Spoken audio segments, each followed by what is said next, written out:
الرجيم بسم الله الرحمن الرحيم لقد كان لكم في رسول الله أسوة حسنة سبحان ربك رب العزة عما يصفون وسلام على المرسلين والحمد لله رب العالمين اللهم صل على سيدنا محمد وعلى آل سيدنا محمد وبارك وسلم اللهم صل على سيدنا محمد وعلى آل سيدنا محمد وبارك وسلم اللهم صل على سيدنا محمد وعلى آل سيدنا محمد وبارك وسلم۔ اس دنیا میں بہت سے لوگ آئے اور چلے گئے، بعد کے لوگوں نے ایک ہی بات کہی، یہ بندہ کچھ عرصہ اور زندہ رہ جاتا تو اور بھی بہت سارے کام کر سکتا تھا، لیکن کیا کریں، زندگی نے وفا نہ کی۔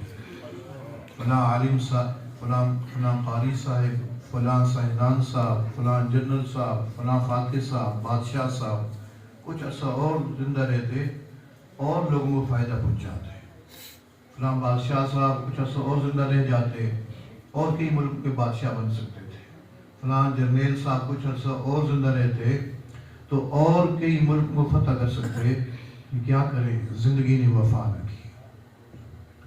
گویا جو بھی آیا تو بعد کے لوگوں نے، اس بندے نے خود ہی اپنی زندگی کے آخر میں یہ کہہ دیا، کچھ وقت اور مل جاتا اور بھی بہت کچھ ہو سکتا تھا، لیکن کیا کریں، زندگی نے وفا نہ کی۔ کائنات میں صرف ایک ہی ہستی ہے جو اپنا کام پورا کر کے گئی۔ دن کا وقت تھا، سورج نکلا ہوا تھا، سامنے صحابہ کرام موجود تھے۔ نبی علیہ السلام نے فرمایا، میرے صحابہ مجھے یہ بتاؤ کہ جس مقصد کے لیے میرے اللہ نے مجھے بھیجا تھا، کیا میں نے وہ مقصد پورا کر دیا؟ تو سارے صحابہ نے وہ ایک آواز فرمایا، اللہ کے رسول آپ نے پورا ہی نہیں بلکہ پورا کرنے کا حق ادا کر دیا۔ آپ علیہ السلام نے اپنی شہادت کی انگلی بلند فرمائی، فرمایا اللہ آپ گواہ رہنا، جس مقصد کے لیے آپ نے مجھے بھیجا تھا میں نے وہ مقصد پورا کر دیا۔ لوگ کہنے لگے آپ کہتے ہو میں نبی ہوں، آپ سے پہلے جتنے بھی انبیاء آئے ہر نبی کے پاس اپنی نبوت کے اوپر کچھ دلائل ہوتے تھے، آپ کے پاس اپنی نبوت کے اوپر کیا دلائل ہیں، کیا معجزات ہیں؟ دیکھیے موسیٰ علیہ السلام تشریف لائے، موسیٰ علیہ السلام نے نبوت کا دعویٰ فرمایا تو ان کے پاس بھی دلائل تھے، معجزات تھے۔ وہ اپنا عصا نیچے رکھتے تھے تو وہ عصا اژدہا بن جاتا تھا، دوبارہ اس کو پکڑتے تھے پھر وہ عصا بن جاتا تھا، اپنا ہاتھ بغل میں لے جاتے تھے، اپنا ہاتھ بغل میں لے جاتے تھے، باہر نکالتے تھے تو سورج کی طرح چمک رہا ہوتا تھا، دوبارہ رکھتے تھے پھر وہ چمک ختم ہو جاتی تھی۔ ان کے بعد عیسیٰ علیہ السلام تشریف لائے، آپ نے نبوت کا دعویٰ فرمایا، آپ کے پاس بھی معجزات تھے، آپ کے سامنے کوئی برس والی بیماری والا بندہ آتا تھا، اس کو دیکھتے تھے وہ ٹھیک ہو جاتا تھا، کوئی نابینا آتا تھا، اس کی آنکھوں کے اوپر ہاتھ رکھتے تھے وہ بینا ہو جاتا تھا۔ تھوڑی دیر کے لیے اللہ کا نام لے کر مردوں کو زندہ کر دیتے تھے، ان بإذن اللہ کہتے تھے، مردہ بھی تھوڑی دیر کے لیے زندہ ہو جاتا تھا۔ تو آپ کے پاس کیا معجزات ہیں؟ امام الانبیاء صلی اللہ علیہ وسلم ان کی اس بات کے اوپر مسکرائے، فرمایا تم مجھ سے معجزات پوچھتے ہو، دلائل پوچھتے ہو نبوت کے اوپر، حالانکہ نبی علیہ السلام کے پاس تو بے شمار معجزات تھے، کسی معجزے کا تذکرہ نہیں فرمایا۔ فرمایا لقد لبثت فیکم عمرا من قبلہ، میں نے اپنی زندگی تمہارے درمیان گزاری ہے، یعنی اپنی زندگی پیش کی۔ بڑے بڑے اولیاء اللہ ہوتے ہیں، قطب ہوتے ہیں، غوث ہوتے ہیں، گھر میں کوئی نہ کوئی بات ہو ہی جاتی ہے تو گھر والوں کو کہتے دیکھو گھر کی بات باہر کسی کو نہ بتانا، بچوں گھر کی بات باہر نہیں بتایا کرتے۔ امام الانبیاء محمد رسول اللہ صلی اللہ علیہ وسلم کی زندگی کتنی پیاری زندگی تھی، کتنی پاکیزہ زندگی تھی۔ آپ علیہ السلام خود ارشاد فرماتے ہیں، عائشہ جو وقت میں گھر کے اندر گزارتا ہوں لوگوں کو بتایا کرو کہ میرے گھر کی زندگی کیسی ہوتی ہے۔ سیدہ عائشہ صدیقہ رضی اللہ تعالیٰ عنہ فرماتی ہیں ایک دفعہ میرے درمیان اور آقا علیہ السلام کے درمیان کسی بات پر بحث ہوگی. بیوی وہ بات کر سکتی ہے جو دوسرے لوگ نہیں کر سکتے. فرما رہی کہ ہماری بات ہی چل رہی تھی کہ اتنے میں دروازے سے میرے ابا حضور سیدنا صدیق اکبر رضی اللہ تعالیٰ تشریف لائے. نبی علیہ السلام نے فوراً فرمایا صدیق آؤ ذرا ہم دونوں کے درمیان فیصلہ کر دو. سیدنا صدیق اکبر قریب تشریف لائے. سیدہ عائشہ فرماتی ہیں نبی علیہ السلام نے میری طرف دیکھا اور دیکھ کے فرمایا ہاں عائشہ ان سے ابا سے بات تم پہلے کرو گی یا میں تو پہلے بات بتاؤں. سیدہ عائشہ فرماتی ہے میں موڈ میں بیٹھی ہوئی تھی تو میں نے کہا کہ آپ ہی بتا دیں لیکن ٹھیک ٹھیک بتانا. فرماتی جیسی میں نے کہا نا کہ آپ ہی بتا دیں ٹھیک ٹھیک بتانا اتنے میرے ابا نے مجھے زور سے تھپڑ لگا دیا. عائشہ کیا بات کر رہی ہو اللہ کے رسول ٹھیک نہیں بتائیں گے تو کون ٹھیک بتائے گا. فرماتی مجھے تھپڑ لگا تو میں نبی علیہ السلام کے پیچھے چھپ کے کھڑی ہو گئی کہ دوسرا تھپڑ مجھے نہ لگ جائے.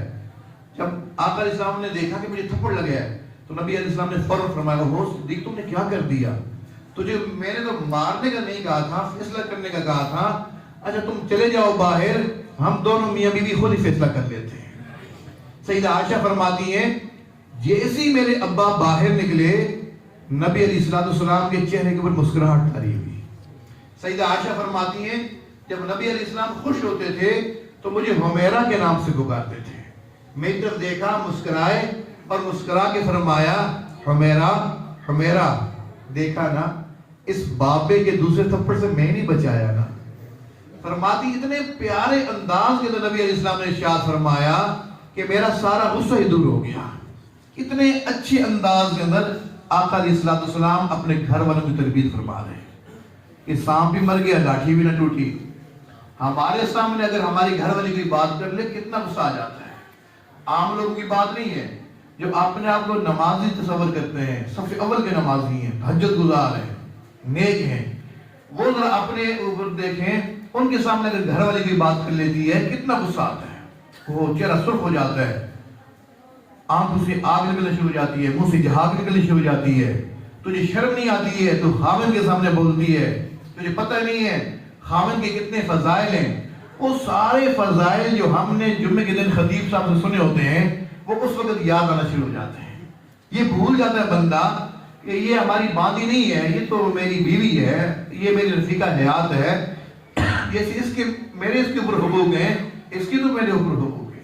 تو اگر ہم یہ چاہتے ہیں ہمارے گھر کی زندگی ہمارے باہر کی زندگی ساری زندگی بہترین بن جائے تو آج سے ہم نے ابھی نعت شریف سنی ہے حضرت سے ارادہ کریں کہ ہم نے اپنی زندگی آقا علیہ السلام کی زندگی کے مطابق بنانی ہے. لَقَدْ كَانَ لَكُمْ فِي رَسُولِ اللَّهِ أُسْوَةٌ حَسَنَةٌ. تمہاری بہترین نمونہ آقا علیہ السلام کی زندگی ہے. جس پہلو سے دیکھیں گے ہمیں امام الانبیاء صلی اللہ علیہ وسلم کی زندگی ہر طرح سے کامل نظر آئے گی. تو آج ارادہ کرنا ہے کہ میری زندگی کے اندر سنت جو ہے پیدا ہو جائے. کہاں میں سنت کے خلاف زندگی گزار رہا ہوں تو اس حصے کو میں نے سنت کے مطابق بنانا شروع کر دینا ہے. پھر دیکھیے کچھ ہی عرصے کے بعد وہ برکتیں جو ہم کتابوں میں پڑھتے ہیں علماء سے سنتے ہیں وہ برکتیں ہمیں آنکھوں سے نظر آنا شروع ہو جائیں گی. وَهُوَ مَعَكُمْ أَيْنَمَا كُنْتُمْ. وہ اللہ تمہارے ساتھ ہے تم جہاں گئے ہو. یہ معیت الہی والی کیفیت بندے کو محسوس ہونا شروع ہو جاتی ہے. کب؟ جب بندہ 100% اپنی زندگی کو آقا علیہ السلام کی زندگی کے مطابق بنا لیتا ہے. آج لوگ پوچھتے ہیں حضرت کوئی ایسا وظیفہ بتاؤ کوئی ایسا دروش ہی بتا دو کہ ہم اس کو پڑھیں اور ہمیں آقا علیہ السلام کی زیارت ہو جائے آقا علیہ السلام کی خواب میں زیارت ہو جائے. آپ حیران ہوں گے ہمارے اکابرین کہتے ہیں ارے تم خواب میں آقا علیہ السلام کی زیارت کیوں کرنا چاہتی ہو تم بیداری کی حالت کے اندر آقا علیہ السلام کی زیارت کیوں نہیں کرنا چاہتے. چنانچہ ہمارے اکابر کہتے ہیں جو اپنا اٹھنا بیٹھنا چلنا پھرنا اپنی ہر ادا سنت کے مطابق بنا لیتا ہے پھر خوابوں میں نہیں پھر تو بیداری کی حالت کے اندر بھی آقا علیہ السلام کی زیارت ہوتی ہے. ہم اپنے بزرگوں کے واقعات پڑھتے تھے. کچھ عرصہ پہلے کی بات ہے میں مانسارا میں ایک تحصیل ہوگی وہاں گیا تو بیان کے بعد مجھے ایک 2 طالب علم کہنے لگے آپ سے ہم نے علیحدگی میں بات کرنی ہے. تو میں ان کو اندر کمرے میں لے گیا. میں نے کہا بتاؤ کیا بات کرنی ہے؟ کہنے لگے حضرت ہم 5 گھنٹے ذکر مراقبہ کرتے ہیں الحمدللہ. میں نے کہا یہ اللہ کا بہت بڑا کرم ہے کہ رب تعالیٰ نے فضل فرمایا کہ آپ کو ذکر کی توفیق عطا فرمائی. آپ اپنا پڑھ بھی رہے ہیں، تعلیم کے ساتھ ساتھ اتنا وقت نکال لیتے ہیں، یہ اللہ کا شکر ہے. کہنے لگے حضرت نہیں، ہم نے ایک اور بات کرنی ہے. میں نے کہا بتائیے. کہنے لگے حضرت جتنی دیر ہم ذکر مراقبہ میں رہتے ہیں اتنی ہی دیر ہمیں آقا علیہ السلام کی زیارت رہتی ہے. حضرت سر اٹھاتے ہیں زیارت ختم ہو جاتی ہے، سر جھکاتے ہیں پھر زیارت شروع ہو جاتی ہے. پھر کہنے لگے حضرت یہ کیفیت صرف ہماری نہیں ہے، میری والدہ کی بھی یہی کیفیت ہے، میری بہنیں ان کی بھی یہی کیفیت ہے. تو جو بندہ یوں اپنی زندگی سنت کے مطابق بنا لیتا ہے پوری کی پوری، پھر خوابوں میں نہیں، پھر بیداری کی حالت کے اندر بھی آقا علیہ السلام کی زیارت ہوتی ہے. اللہ رب العزت ہمیں سنت کے مطابق زندگی گزارنے کی توفیق عطا فرما دے. ایک سنت کی اتنی برکات ہیں. امام ربانی مجدد الفسانی رحمہ اللہ فرماتے ہیں کروڑ نفلی شب بیداریاں ایک سنت کا مقابلہ نہیں کر سکتی. فرماتے ہیں دوپہر کے وقت میں تھوڑی دیر کے لیے قیلولہ کر لینا، آرام کر لینا، اس نیت سے یہ میرے آقا کی سنت ہے. فرمایا کروڑ نفلی شب بیداریاں اس قیلولہ والی سنت کا مقابلہ نہیں کر سکتی. ایک سنت کا یہ حال ہے، جو بندہ پوری زندگی سنت کے مطابق بنا لے گا اس کی زندگی کتنی برکتوں والی ہو جائے گی، کتنی رحمتوں والی ہو جائے گی. تو آج سے ارادہ کرنا ہے کہ ہم نے اپنی زندگی میں سنت پیدا کرنی ہے. پھر دیکھیے برکتیں سالوں میں نہیں، مہینوں میں نہیں، ایک مہینے کے اندر بھی نہیں. آج جمعہ ہے، آئندہ جمعہ سے پہلے کی بات کر رہا ہوں کہ ہم خود کہیں گے الحمدللہ جس دن سے میں نے اپنی زندگی تبدیل کی ہے، اپنی زندگی آقا علیہ السلام کی زندگی کے مطابق بنائی ہے، اللہ کی نافرمانی کو چھوڑا ہے، رب تعالیٰ نے میری زندگی کا رخ تبدیل فرما دیا ہے. وہ برکتیں جو میں پڑھتا تھا، سنتا تھا، وہ برکتیں اب مجھے آنکھوں سے نظر آ رہی ہیں. وَهُوَ مَعَكُمْ أَيْنَمَا كُنْتُمْ، وہ اللہ تمہارے ساتھ تم جہاں گئے ہو. یہ معیت الہی والی کیفیت بندے کو محسوس ہونا شروع جاتی ہے جب بندے کی پوری زندگی سنت کے مطابق بن جاتی ہے. ہمارے اکابر کے بارے میں آتا ہے وہ جس کو دیکھتے تھے وہ بندہ بھی کلمہ پڑھ لیا کرتا تھا. 18 سال کے قریب ایک بزرگ رہتے تھے خواجہ غلام حسن سیواگ رحمہ اللہ تعالی. ان کے بارے میں آتا ہے انگریز کا دور تھا، کسی نے شکایت لگا دی کہ یہ بندہ ہندوؤں کو زبردستی مسلمان بناتا ہے. چنانچہ ان کی عدالت میں پیشی ہوئی. جج کہنے لگا مولانا آپ کے بارے میں یہ پتہ چلا ہے کہ آپ زبردستی جو ہے ہندوؤں کو مسلمان بناتے ہو. جو وہ تھا انگریز تھا جج. تو حضرت نے فرمایا کس نے کہا؟ وہاں 10-12 بندے ہندو کھڑے تھے. تو وہ جج نے ان کی طرف اشارہ کیا کہ یہ بندے گواہ ہیں. تو حضرت نے ان کی طرف دیکھا، ایک کی طرف انگلی اٹھائی، بھائی میں نے آپ کو کہا ہے کلمہ پڑھنے کا. وہ آگے سے کہتا ہے لا الہ الا اللہ محمد رسول اللہ. دوسرے سے فرمایا بھائی آپ سے کہا ہے؟ وہ کہتا ہے لا الہ الا اللہ محمد رسول اللہ. جس کی طرف انگلی اٹھ رہی ہے نا وہ آگے سے کلمہ پڑھنا شروع کر دیتے ہیں. جج کہنے لگے ٹھیک ہے مولانا مجھے سمجھ میں آ گیا، آپ چلے جائیے واپس. اس کو ڈر یہ ہوا کہیں ایسا نہ ہو جائے آپ انگلی میری طرف آ جائے. تو ہمارے اکابر جس کی طرف انگلی بھی اٹھاتے تھے رب تعالیٰ ان کو کلمہ نصیب فرماتا تھا. آج سے کچھ سال پہلے ہمارے حضرت تشریف لے گئے نیو یارک میں. وہاں بیان تھا، فجر کی نماز کے بعد اسلامک سینٹر میں بیان تھا. حضرت فرماتے میں باہر نکلا تو بیان کے بعد ایک ساتھی مجھے کہنے لگا کہ آپ سے میں نے علیحدگی میں بات کرنی ہے. میں گاڑی کے سائڈ پہ اس کی بات سن رہا تھا. اتنے میں قریب سے گاڑی سپیڈ میں گزری اور آگے جا کے اس نے بریک لگائی اور پھر پیچھے واپس آنے لگا. تو ہمارے قریب آگے اس کی گاڑی رکی. تو میں نے ساتھی سے کہا کہ جاؤ پوچھ سے ہو سکتا ہے کوئی ایڈریس وغیرہ پوچھ رہا ہو. تو وہ ساتھی گیا اس کے پاس. تو وہ وہاں ایک عورت بیٹھی ہوئی تھی. وہ عورت کہنے لگی بھائی جو سامنے بندہ کھڑا ہے یہ کون ہے؟ کہا کہ یہ ہمارے بزرگ ہیں. یہ کس مذہب سے تعلق رکھتے ہیں؟ کہا اسلام سے تعلق رکھتے ہیں. اچھا آپ ان سے کہو نا کہ مجھے مسلمان بنا دیں. آپ ان سے کہو کہ مجھے بھی مسلمان بنا دیں. اب وہ ساتھی واپس آیا اور آ کر ہمارے حضرت سے کہنے لگا حضرت ایک عورت بیٹھی ہوئی ہے اور وہ کہتی ہے کہ بزرگوں سے کہ آؤ آگے مجھے کلمہ پڑھا دیں. حضرت فرماتے میں گیا تو وہ عام جو یورپ کا لباس ہوتا اس لباس میں تھی. میں نے اپنے کندھے سے چادر اتاری اور اس کی طرف اس کو دے دی کہ اب اس سے اپنے جسم کو لپیٹ لو. اب میں نے اسے پوچھا کہ آپ کو کس نے بھیجا ہے میرے پاس؟ نہیں مجھے تو کسی نے نہیں بھیجا, میں تو اپنے کام پہ جا رہی تھی, تو میں یہاں سے گزر رہی تھی, آپ کے چہرے کے اوپر میری نظر پڑی, بہت مجھے سکون نظر آیا. میں سمجھ گئی کہ جس مذہب سے یہ تعلق رکھتا ہے وہ مذہب سچا ہوگا. ہمارے اکابر تو وہ ہیں جن کو دیکھ کے لوگ کلمہ پڑھتے تھے. میری بات سے ناراض نہ ہوئیے گا, میں بات سمیٹ رہا ہوں. کیا ہمیں دیکھ کے کلمہ پڑھتا ہے, ہمارا سکا بھائی ہم سے دور ہو جاتا ہے, ہماری بیوی ہم سے پریشان ہے, ہمارے بچے ہم سے پریشان ہیں, ہمارے پڑوسی ہم سے پریشان ہیں. کیوں؟ ہم نے سب کو ستایا ہوا ہے, سب کو پریشان کیا ہوا ہے. ہمارے حضرت کے پاس ایک صاحب آئے, کہنے لگے حضرت میں باہر جرمنی میں ہوتا ہوں اور وہاں اس ایریے میں رہائش رکھی ہوئی ہے جہاں کسی مسلمان کو رہنے کی اجازت نہیں ہے. کیوں بھائی؟ یہ مسلمان لوگ جہاں بھی ٹھہرتے ہیں نا, یہ اپنے گھر کے باہر گندگی پھیلا دیتے ہیں, اس لیے مسلمانوں کو وہاں رہنے کی اجازت نہیں ہے. تو ہمارے حضرت نے فرمایا ایک وقت تھا یہی یہودی, یہ عیسائی مسلمانوں کے پڑوس میں رہنے کی ترسا کرتے تھے. چنانچہ عبداللہ بن مبارک رحمۃ اللہ تعالیٰ علیہ کے پڑوس میں ایک یہودی تھا, اس کو کسی وجہ سے اپنے مکان کے فروخت کی ضرورت پڑ گئی, تو اس نے اپنے مکان کو فروخت کرنا چاہا.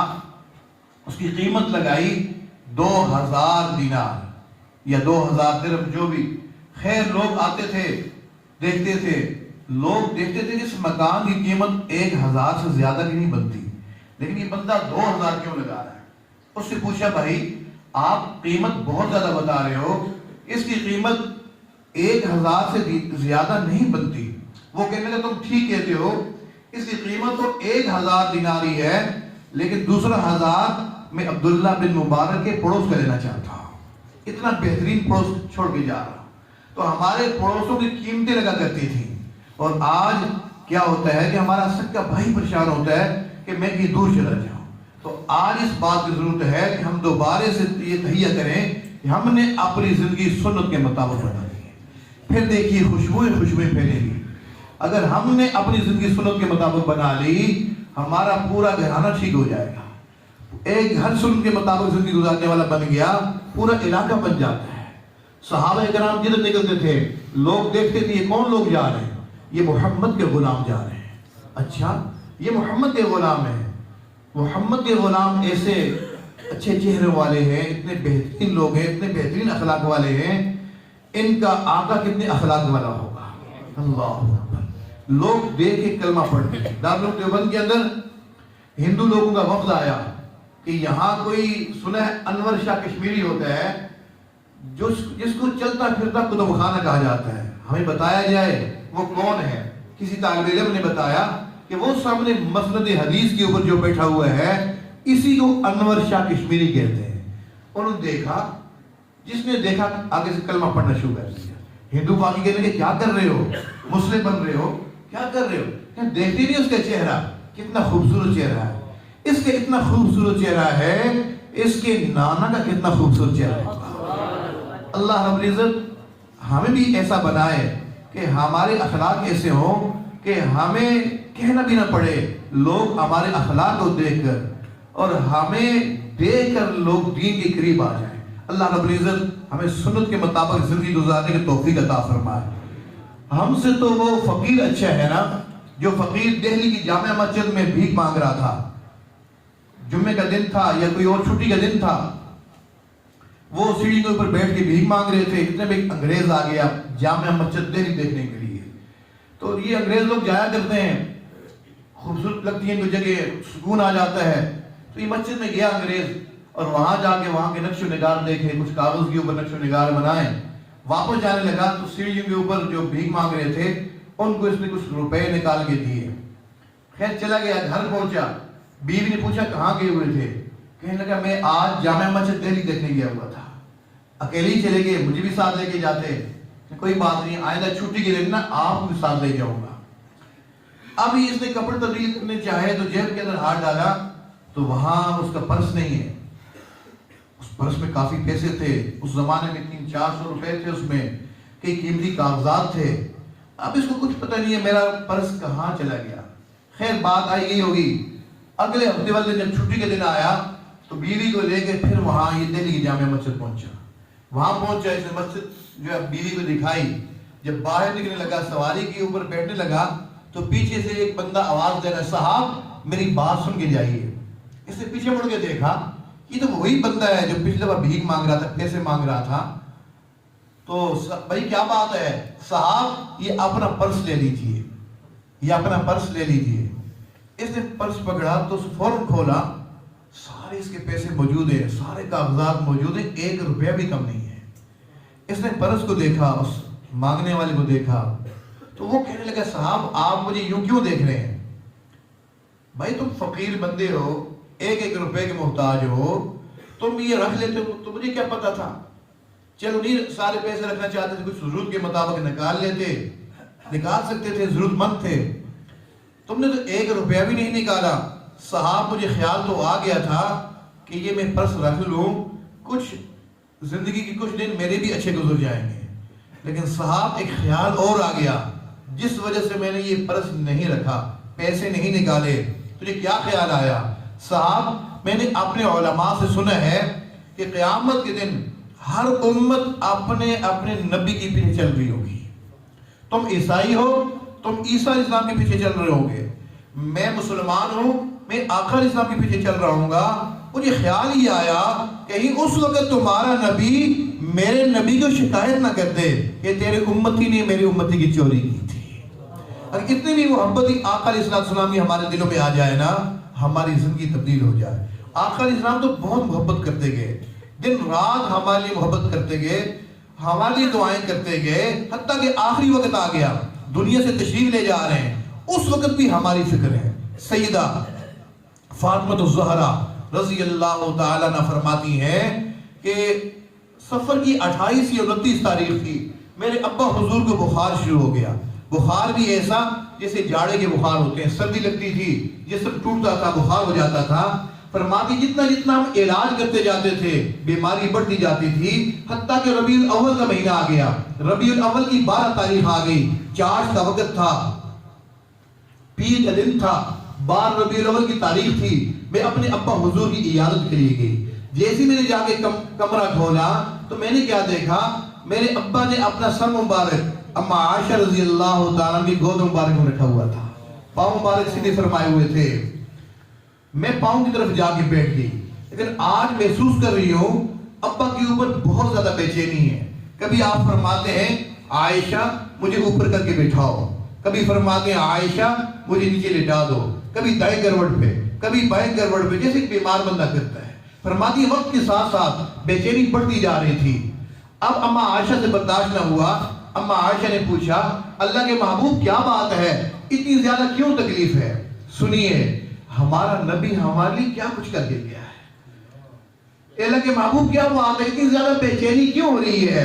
عائشہ کی سکرات ہے. سکرات، آپ امام الانبیاء ہیں، اللہ کے بعد سب سے بزرگ ترین ہستی آپ ہیں، کہ آپ کو بھی سکرات میں بھی تکلیف؟ فرمایا ہاں عائشہ میں نے یہ تکلیف اپنے رب سے خود مانگی ہے. اللہ کے محبوب آپ نے یہ تکلیف کیوں مانگی ہے؟